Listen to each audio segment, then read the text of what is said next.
சென்னையில் நடைபெற்ற தூய்மை பணியாளர்கள் போராட்டம் தொடர்பாக போலீசார் மொத்தம் 6 வழக்குகளை பதிவு செய்துள்ளனர்.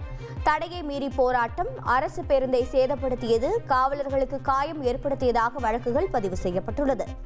அதன்படி போராட்டம் தொடர்பாக வழக்கறிஞர் பாரதி உள்ளிட்ட 889 நபர்கள் மீது 2 பிரிவுகளின் கீழ் ஒரு வழக்கு பதிவு செய்யப்பட்டுள்ளது.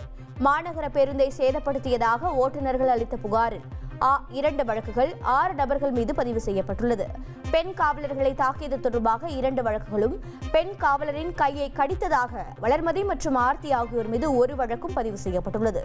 இது தவிர பாஜக மூத்த தலைவர் தமிழிசை சவுந்தரராஜன் மீதும் 4 பிரிவுகளின் கீழ் வழக்கு பதிவு செய்யப்பட்டது குறிப்பிடத்தக்கது.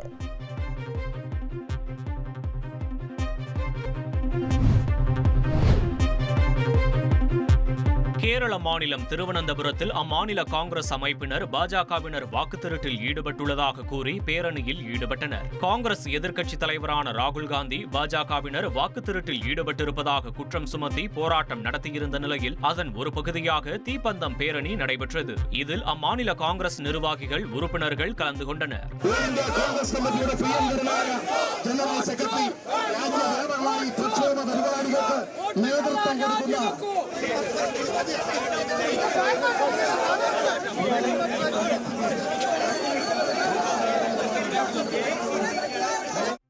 ட்ரெண்ட ஃப்ரெண்ட் ஆக்கிக்கோங்க. தந்தி டிவியின் சப்ஸ்கிரைபர்ஸ் அண்ட் ஃபாலோவர்ஸ் குடும்பத்துல நீங்களும் இணையுங்க.